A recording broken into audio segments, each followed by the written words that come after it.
Well, the cost of the APD mess just keeps on rising. The Albuquerque City Council agreed to pay the attorney that was handpicked by the mayor's office to help the city negotiate with the feds on reforms for the police department. A lot more money to keep his job. Matt has the details. And Matt, this attorney isn't even from here. He's from like Cincinnati or something like that. No, he's not. You're right. He worked there. We'll talk about that in a second. But first, let's talk about his pay, because the city is paying this attorney a lot more than it originally agreed to. We're talking a raise we would all like to get. So here's the deal. The city attorney's office originally gave the attorney, Scott Greenwood, a contract for $70,000 when the DOJ report first came out. Well, now it's giving him an extra $150,000. That's on top of the $70 grand. And this doesn't end there. Mr. Greenwood says he could end up charging the city $500,000 for his work. City councilors talked about all this last night and how Greenwood was hired. They want to know why his original contract for just $70,000, now at that amount, the council didn't need to approve the hire. They want to know why it was just the $70,000. They also want to know if the city attorney, David Turek, looked at anyone else for the job. Well, he admits, no, he didn't. Mr. Greenwood defends what he did in Cincinnati after the DOJ hammered that city's police department. He says Albuquerque needs him if it wants to come to a realistic and affordable agreement with the federal government to overhaul APD. Now, in the end, the councilors did vote to extend Scott Greenwood's contract in a 6-3 vote. Those against it, Councilors Dan Lewis, Ray Garduno, and Clarissa Pena. Liz.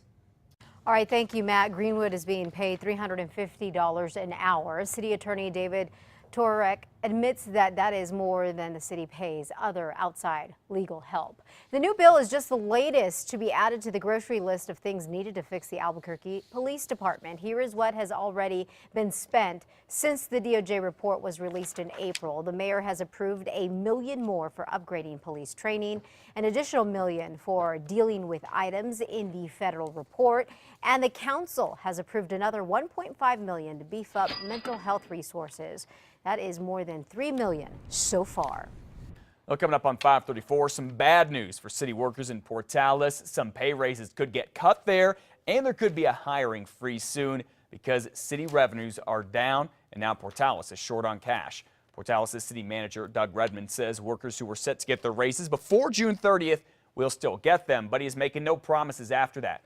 City leaders are planning to meet with worker groups to talk about the cash flow issue, and the city council still would have to sign off on all of this.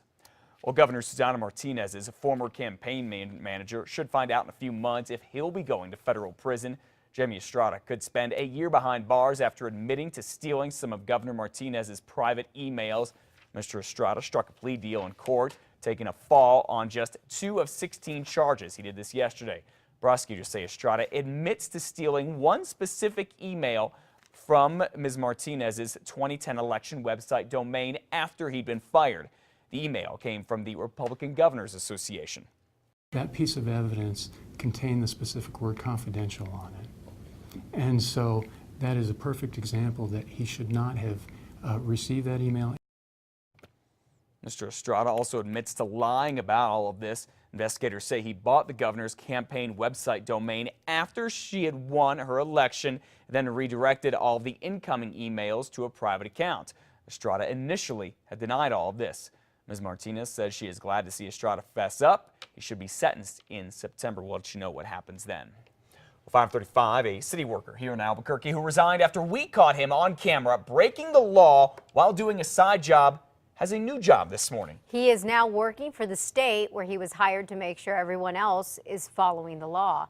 An undercover camera caught then city worker Trey Flint selling counterfeit sports jerseys out of the trunk of his car in November 2012, possibly while on the clock. You don't think it's unethical just selling people $50 jerseys that are not good quality and have NFL logos all over them? Did someone complain about the quality? Flint resigned from his position with the Albuquerque Independent Review Office. Less than a year later, he has a job as an employer compliance officer for the State Workers' Compensation Administration. He's making sure businesses are not illegally uninsured. The agency says Flint was the best candidate for the position, but did not comment on whether it knew about his past. Flint told News 13 he immediately stopped selling those fake NFL jerseys. He said nothing was done illegally on purpose. That's my favorite story of the morning right here. Thousands of pounds of food that would have been just tossed in the trash will now be given to homeless shelters here in Albuquerque. We have large-scale events in the city of Albuquerque, from the Balloon Fiesta to the Renaissance Festival in one instance, Isotopes Park, where we have a lot of people coming out enjoying time with their family and their friends. But at the end of the evening, at the end of the day, there are thousands of pounds of food that are left over, and we want to make sure that we get that food into the hands of some of our great local nonprofits. All right, Mayor R.J. Berry says the city is expanding its food rescue program, and leftover food from Isotopes games will now be given to nonprofits such as the Roadrunner Food Bank. The city tested out the program during Balloon Fiesta last year and says so far it's collected more than 11,000 pounds of food that is about 9,300 meals. And that's food that would have just gone to waste. The time right now is 5:37. Making news around the world, hundreds of troops are on their way to Iraq while the White House considers possible military options. Yeah, President Obama is now talking with his national security team about what the U.S. can do to stop terrorists from the group it's called the Islamic State of Iraq and Syria, or ISIS for short. You may have heard it described as that. The group has already taken over most of northern Iraq and now has Baghdad in its crosshairs. Nearly 300 armed U.S. forces are now in and around Iraq to protect the American embassy and more there. And this is what's really new this morning. There is some talk that the U.S. and Iran might work together to stop the militants that are linked to al-Qaeda. I wouldn't rule out anything that would be constructive to providing real stability. Secretary of State John Kerry there says the president is weighing all the options, including aerial strikes, but not putting troops on the ground.